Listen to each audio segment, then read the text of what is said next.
What's up, y'all? Welcome to another edition of Comedy Bites live stream. How's it going? If you're watching later on, good for you.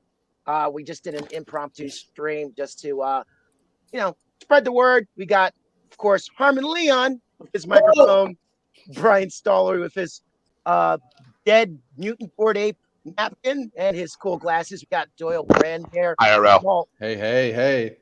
Looking all smart. And of course, we got Aaron Michael Staples as the gang behind the scenes. What's up? Yeah. And there's tons of things going on in the AI space. First of all, congratulations to Comedy Bites for being on the New York Times, right? Yeah, We baby. did it! Yeah. Doyle got us in there. Doyle, the PR machine. He does PR for a living for, I think, crypto companies as well as Web3. Doyle, can you tell us a little bit how you got us through there? I mean, it's just pitching the right reporter at the right time, like thinking about like the right angle. Like in this case, I had realized that it was going to be more of a local, the Metro reporter angle. So that's all I did. I just targeted several different Metro reporters, and Lola bit. Mm-hmm. Yeah, that was great, man. That's great. That got us out there. The funny thing is, so I have a. Ty, what is the funny thing? Well, I'm telling it right now. The funny thing. Oh, okay. All right. Thank you. I'm just interjecting with witticism. Yeah, you are. Yeah, I'm keeping things loose. Right. Keeping things loose. Light. Keeping it light. Levity. Yeah. Keeping it light. Keeping it light. Yeah. I was getting a little bit TikTok. I was getting a little too Bryant Gumbel-y. I was like, all right, guys, let's get to the. What else is in the news? Let's get to the heart of the story here. Yeah. No, but like I hear your broadcaster voice. Can you do this in a broadcaster voice, please? Yeah, well, this is my podcaster voice right about now. It's kind of NPR meets, more NPR. PBS. Please do this in a broadcast voice, Todd. Yeah. That, my friend, that's the new AI. Like we got in the Times. Look, guys, we got in the Times. Must have been a really slow news day. I think it wasn't. Our governor got divorced. Oh shit, man. So do you think it was a waste of money to pay that PsyOps company to get Elon Musk to not tweet that day? Mm-hmm. Shoot. Everyone's on Threads too. Everyone's on Threads. Is anyone on Threads? Is that gonna go away in about a week? I hate Threads. I'm on it, but it's like you're subscribing to advertisements. It's like every annoying Instagram company is like, oh, awesome, another place to pretend like I'm a Gen Z fucking weirdo. Yeah. Another place to misuse data. Signing up for my ads. They should call it threats instead of threads. Twitter's just turned into America's funniest home videos. It's like, okay, I used to go here and interact with my friends, but now just paste it on the top is just someone getting kicked in the balls or some Trump supporter going off. Yeah. Conspiracy theories. It's just coming like a wasteland of garbage. Yeah. That's my favorite. I don't know. Is there a correlation between Elon Musk taking over and then suddenly it's just trash? Maybe. Yes, I don't know. Absolutely. Is that his business plan? Absolutely. I mean, Let's I think fucking submerge this into the depths of Threads. The lowest common denominator. Threads tagline should just be Twitter without Elon Musk. Yeah. That's essentially what it is. But with 200% more Zuckerberg. So it's they might be less trash, but they're not going to steal. But they're going to steal your data. So, the annoying part is too, it's like you have to choose between like two douchebag billionaires, and it's almost like Zuckerberg's like the lesser of two evils. When it's like, no, I'm pretty sure you're just as evil, and now everyone's on Threads like, oh, look at me, I'm following Reese's Pieces, and they just tweeted, and two people liked it, and it's just like, all right, I think definitely the appeal though of Threads is that it harkens back to the early days of like social media, where it's like you could just tweet freely and not care how many people like or dislike it. There's just this element of like, oh, look, I've got 1 million followers on this platform, but no one cares here and only 2 people like it. This seems like there's less bots. There's less bots to fake engagement, I guess. Well, the douchebag move though that they did was, and I fell victim to this, was that let's say you don't like it and you want to get rid of it, you can't get rid of it unless your Instagram account also goes away. Right. So right. that's But pretty it's smart. Well, it's smart from they think it's smart, from a stickiness standpoint, but it's not smart if you're trying to have a good relationship with your customer. But They the don't other care. thing that's sweet is, they don't give a wait. Doyle, rich billionaire tech CEO, has a heart. Well, yeah, Right. yeah. It's like the U2 song. Facebook care. Right. Yeah. Remember when Bono Facebook put the U2 song in everyone's iTunes?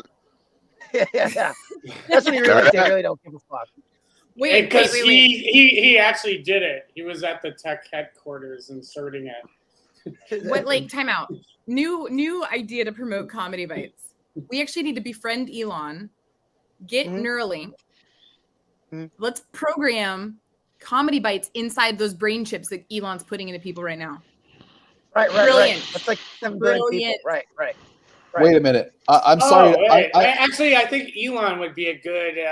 I know we have Sarah Silverman planned. Spoiler alert! If you're coming to our show, Wednesday, Crystal Lake, 8 p.m. But maybe Elon should be the roast battle character.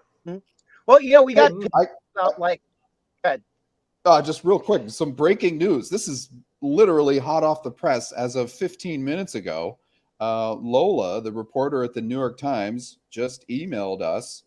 Aaron, you're on the email. Harmon, you're on the email. She says she wanted to let us know that a blurb of the newsletter that was previously published is in today's print edition. And she okay, great. Yeah, she attached a PDF, and so if we're able to go out there today and actually buy a hard copy, and that photo that I guess the photographer had apparently lost, she must have found her memory card. She found her memory card. Really? Yeah, and for the photo. Yeah, it's like that opportunity to get your photo taken by a famous photographer and then have it lost. Yeah. The opportunity to have your photo lost by a famous photographer after she takes a photo of it. So she found her memory card. Yeah, she found her memory. I think it's more like it. She found her memory. Oh boy. So basically, to reiterate, in case you're watching from the future later on, so we had a photo shoot with the New York Times with a famous photographer. Very acclaimed. And the work is great. It's like the work is amazing. Yeah. I asked her if she'd ever been nominated for a Pulitzer, and she's like, "Here's my 3," and I'm like, "Oh, I'll shut the fuck up." Right. But unfortunately, Mr. Magoo style, she after talking to us for an hour about her all these accolades and glory days and being Muhammad Ali, et cetera, et cetera. Gender neutral, Magoo style. Yeah. Day Magoo, whatever. Yeah. There you go. Couldn't find it. She lost it apparently, and then me and Doyle were led into a hot. Oh look, here's my memory card in my camera. Right. It was in her pocket the whole time. Yeah.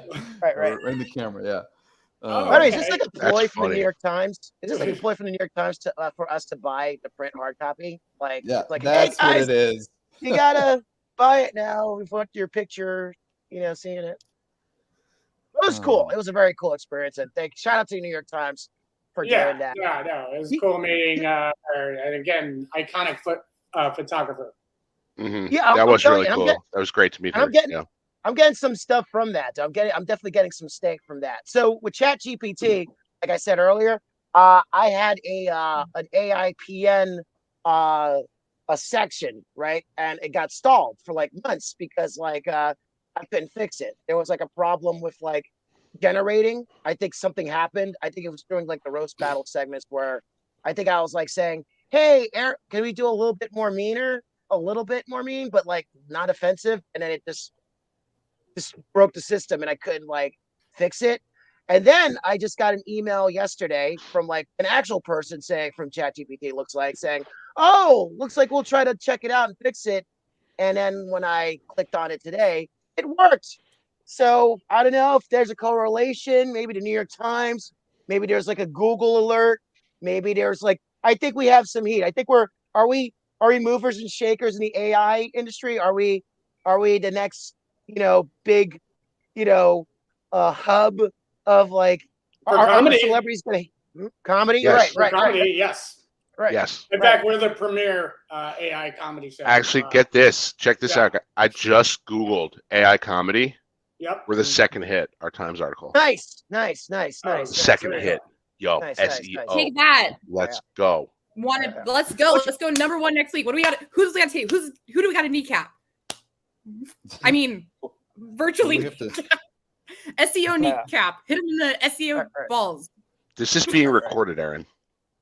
It is. That Good thing it's not used in a deposition. Now that restraining order makes a lot more sense. Guys, good thing no one's watching now live, so we could like. No one will ever watch this, thankfully. Yeah. This is so next level. Like AI is actually watching this. This is how next level this thing is. But it actually brings us.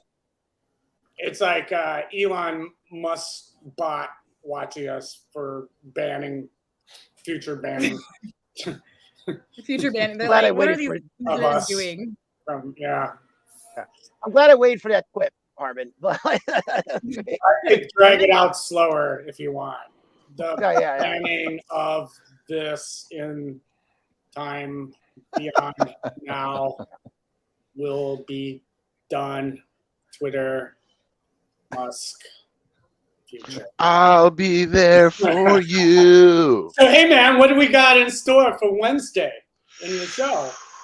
Any funny clips we can deconstruct or anything like that? Yeah. Oh my God. We got some vids. Please. Let's show the John Mulaney clip that Harmon shared. I got a lot of hits from that. Hicks and DMs vids. Here, wait. I'm uploading it right now from the So group Harmon basically he does these promos for our shows, and he has a really funny one where he has John Mulaney doing Andrew Dice's Clay material with the AO and all.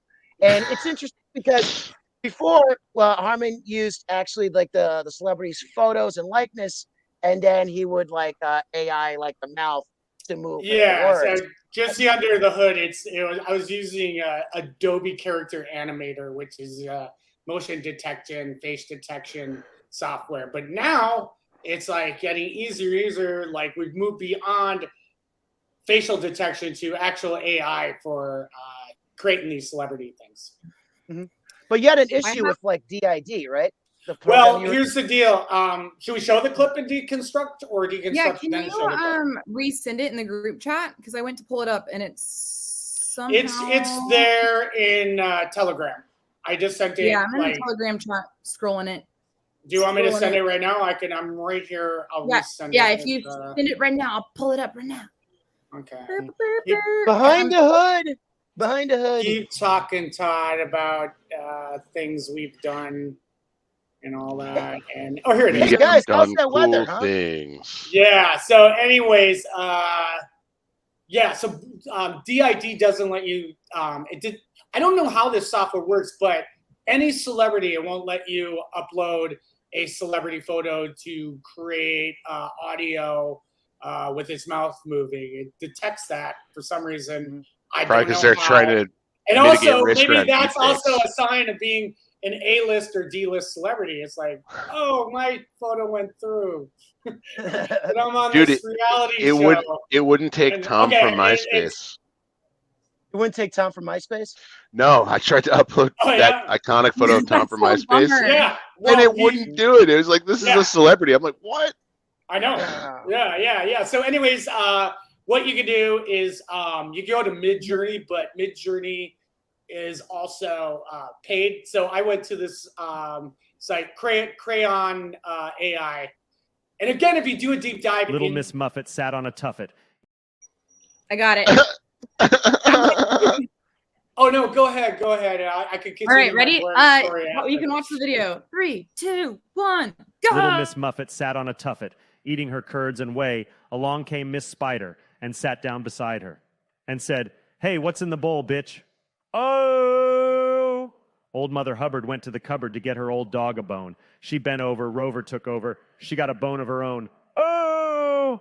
There was an old lady who lived in a shoe. She had so many kids, her uterus fell out. Oh.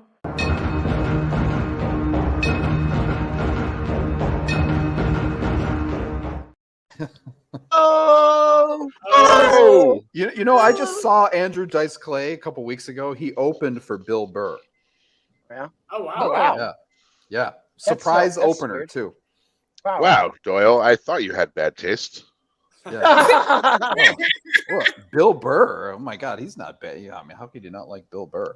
I was But, a I mean, I guess- joke. Yeah, I know. It was a joke. But- I found out I was watching YouTube comedy. This is a tangent that Doyle just reminded me of, but who's the comedian, female comedian, lesbian that just got canceled? She just did a special in Chicago.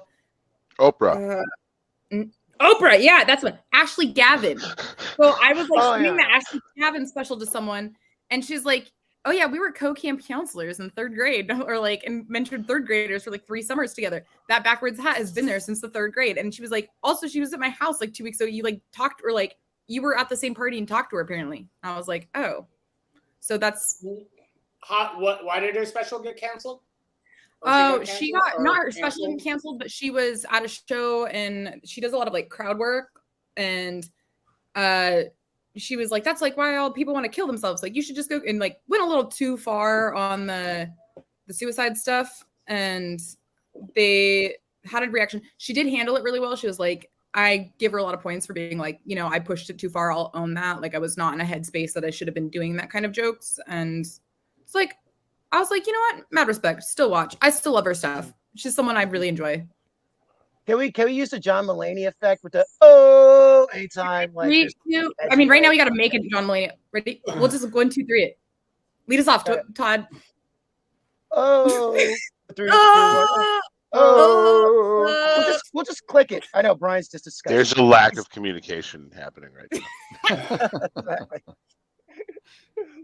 Exactly. Brian, what's in your mind, Brian?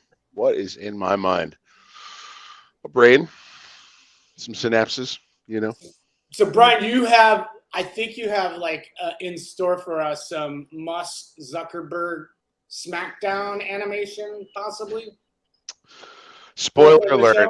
Spoiler alert! So yeah, I'm working on a fully AI powered cage fight between Elon Musk and Mark Zuckerberg, which may or may not happen in real life, but it's happening at ComedyBytes on Wednesday. So when you say it may or may not happen in real life, that's pretty much all the options. I mean, that pretty much has everything covered. I am pretty exhausted. I mean, unless there's a third piece of that pie. It's in the metaverse. It's in the metaverse. It counts both. Metaphorically. I like to be thorough.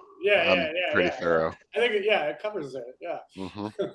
By the way, guys, in the news, right? In the AI news, it seems like a lot of things are going on, especially with the strike, with the actor strike joining the writer strike. And one of the main bullet points is that studios want to use AI background characters. They want to take the likeness of background characters and with AI use their images in perpetuity just by paying them once, and that's it. So once they pay you, that's it. For that first time they use you on screen, and then they want to, finagle and use your images. And a lot of people are pushing back, going, "Oh no, AI is taking over our background acting jobs and this and that and that."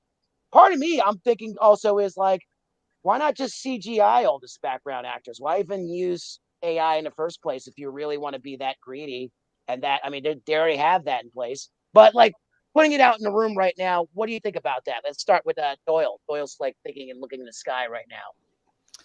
I don't know. I don't want to sound like I'm siding with the big studios, but personally, I hate background work. I don't do it. I did it a few times here and there. It doesn't do jack shit for your career in terms of, I'm going to meet someone and I'm going to network. And no, you're not. You're going to go on set and you're going to be treated like a fucking rat.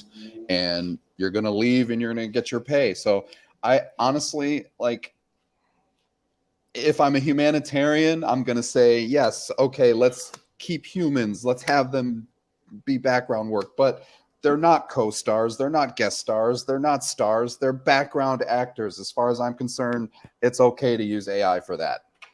Well, Doyle, just to push back on that, like there's a lot of people who actually make a living being background actors, and they get health care. Well, if okay, well, then that's good. If they're making a full-on living doing that, that's a different scenario. That's a different case. I mean, I'd be down for saving their jobs, but it's, I don't know. I think it's going to be tough to totally stop that from happening to some degree. Like you said, they could do it even without AI. They could do it with CG. So, but you could make the argument, well, if they haven't done it yet, then why should they? So, I mean, I can see both sides, Well, Harmon pushed back to us. You have anything? Yeah, let's hear Harmon's. Oh, like I said, people get healthcare out of being background things. Yeah, that's true. I think it's like people are at different points of their life, so you can't knock them for that. It's like knocking craft services or a PA on set. So it's kind of part of the, the equation. Yeah. Are you saying we should make AI food or meta food? Yeah, man. We don't need to feed them. We could feed them through, we get some metaverse sandwiches. Here's your avatar lunch. Here's your blue pill sandwich. Yeah. How about Aaron? Go ahead, Aaron.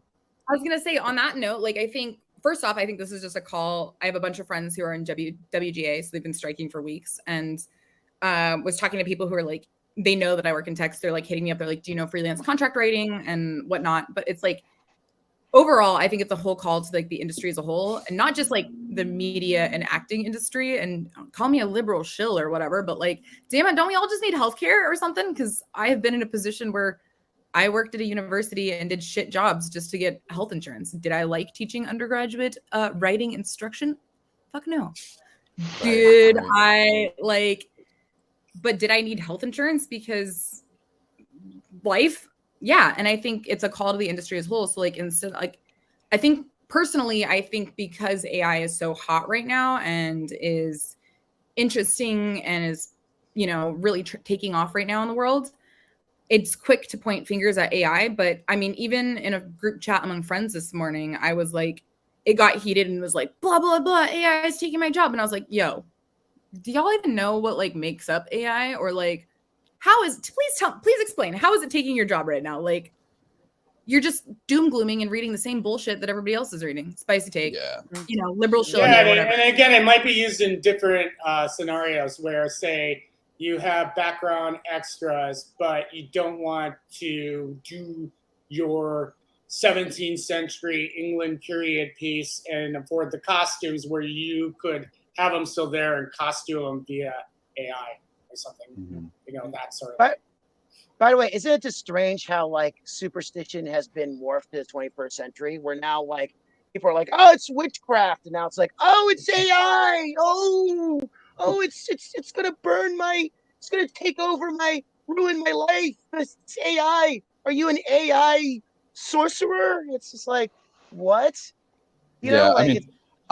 I'm pro labor. I'm in the union, so definitely I'm sympathetic. Obviously, I'm a SAG-AFTRA member, but I think Fran is a little misinformed with her understanding of AI and the implications. I mean, she's talking about seeing a robot go down the sidewalk in Santa Monica and thinking oh, we're all going to lose our jobs. And there's a lot of opportunities that AI is going to create too. It's not just going to eliminate jobs. And I just don't, she doesn't have a full understanding yet of that. And speaking of creating jobs, oh, go ahead, Brian. I have a take. Let's hear it. Brian's take. AI has been a lever in artistic creation since long before this hype cycle. You look at Claire Silver, you look at Everything All at Once All the Time. That was the first film to use AI. They used beta of Runway ML Gen 2. Artists said the same thing about the camera. People who painted portraits for a living said the same thing when the camera came out. Exactly. The same thing happened when a computer came out. And look, did the computer take jobs? Maybe it did, maybe it didn't. It transformed jobs. AI is not taking jobs, it's transforming jobs. And that is my take. Yeah, it's the same job, right? Yeah, Brian and I both have jobs because of AI. Yeah. There you go. Yeah. I don't have a cool sticker available. I had my t-shirt on yesterday. I got cool math tees on today, but I think Yeah. like Are we well, gonna there was get a to really that good point? article. New Yorker, huh?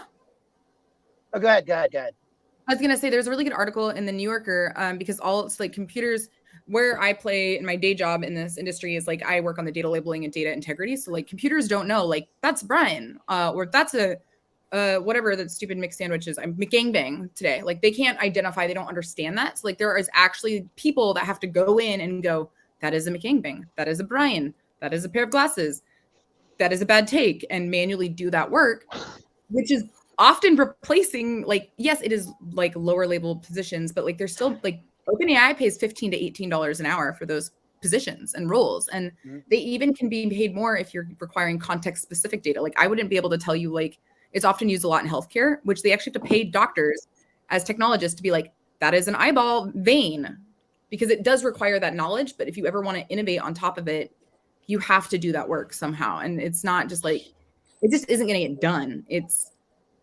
And that creates a ton of jobs for someone who is maybe, you know, not making 15 an hour in some other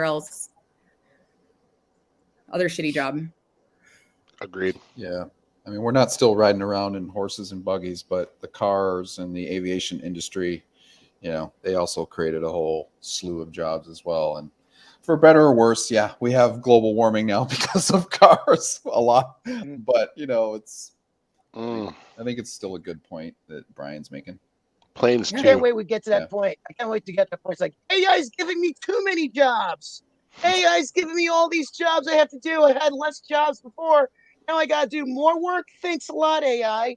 And then we'll strike about that. That'll be great. That'll be the ironic turn for the worse. Or it'll be like, man, we'll all be at the beach and be like, fuck, I really miss doing my job that I actually enjoyed. And I really just am tired of the beach all day hanging out. Oh man, my job is so much easier. Oh, complain. Oh my God, ChatGPT is helping me be 40% more productive. Oh, drag. Well, I had that joke. In one of our shows about like, yeah, what if AI takes all our jobs? Then we're do play. Oh no, we'll have to go outside. Yeah, exactly. Do we know how to touch grass? Has anybody here tried it recently? When is the last time that you were away from a screen? I got a little patch of grass on my balcony that my dog takes a pee on every morning. Ew. Well, you know the weird thing is like the weird thing is we still have like the residual effects of like the Middle Ages where the peasants had to work for the main like monarchs and the main landowners, and it's been rolled over for so long, and I guess it's hard to shake off those bonds, I guess, but like we still have that in effect even when like it changed with I think Henry Ford changed it to like the 9 to 5 workday, which was actually like, oh wow, it's going to give us more time for ourselves because we don't have to work 20 hours a day. Even then, it's just like, yeah, why do we stick with a 9 to 5? Maybe we should have like a less. Like maybe we could actually go back to why not 10 to 4? Why not right 8 to 3? Yeah. Why not other options of different time configurations? 11 to 3. You know, 11 to 3. That's I'll take that. 11 to 3, perfect. Even if it's 7 days, but 11 to 3. Can we make that work? Yeah. So what do we have in store for Wednesday, Todd? What is on the plate? Bonanza of comedy. Yeah. We got a bonanza of comedy. It's going to be one of our biggest shows. I think we're almost sold out. We're going to be at Crystal Lake July 19th at 8 p.m. It's going to be awesome. It's going to be hilarious. And we've got tons of stuff. And we'll be promoting it online, all that stuff, all the great stuff that's going to be happening. Who is our roast battler? Oh, Matt Moran from Comedy. And does he have like a previous career that's quite interesting, and then he somehow segued into comedy? Is that? I forgot to read the notes though, but he does have the comedy roast battle. He's was he a professional wrestler? Oh yeah. That's what I was getting at. Yeah, you read the notes. Yes. I can read you more to lead you into that. Yeah. I didn't read my notes. Okay, yeah. So he's very unprofessional. What's that?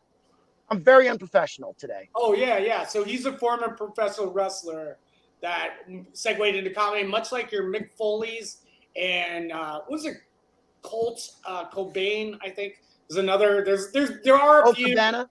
Oh yeah. Oh, Yeah, wow. I saw his comedy show in Edinburgh. You know, wow. he was funny. Yeah, he did it with his Aussie comedian Brendan Burns. And yeah, it was funny telling wrestling stories. That's great. So there is a slew of professional wrestlers that have come into comedy, and we have one of them. Awesome. I like how Harmon has like this like wheelhouse of like offbeat celebrity encounters. I mean, look at Harmon. How is this shocking? Say, look at the guy. Yeah. If you don't know, Harmon was on OJ's Juiced, which was like a direct-to-video. Like OJ Harmon was on TRL with Carson Daly. Really? I forgot about that. Harmon was on the live stream for ComedyBytes. Exactly. Harmon is And he's referring still to on it. himself in And the he's still third on it. person. He's trapped in the live stream. Yeah. Exactly. Harmon actually doesn't exist outside of a bubble of people of one degree of separation. All right. Hey, before I want to bring up the story too about Sarah Silverman, and Harmon actually brought up this story.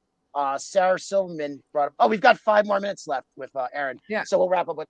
So Sarah Silverman's actually suing ChatGPT, right, for I guess copying her book or something like that, or like Doyle. Can you give us a little bit about that? I mean, yeah, I guess it's I'm not a legal expert, but my understanding is it's about copyright infringement. I read an article about it. There's different legal experts saying different things.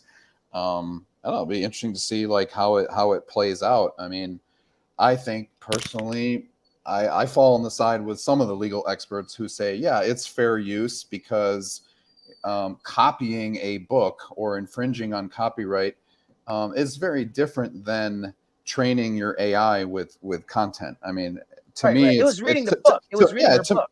I mean, my analogy that I thought of is it's kind of like Sarah is saying you can't check out a book at the library. You know, it's like, yeah, your book exists. If it's in the library, I can check it out. I mean, all they're doing is using it to train AI and large language models. They're not ripping off her intellectual property. Right. They're not selling it. Yeah. So I don't know. I think she's paranoid or something. I don't know. But I'm not a lawyer. What the hell do I know? I think a lot of like rich celebrities are just like, oh, I'm not gonna engage in like anything like that because I'm already rich and I don't have to do that. Like, just people like us who are like have to use social media to push ourselves since no one knows who we are.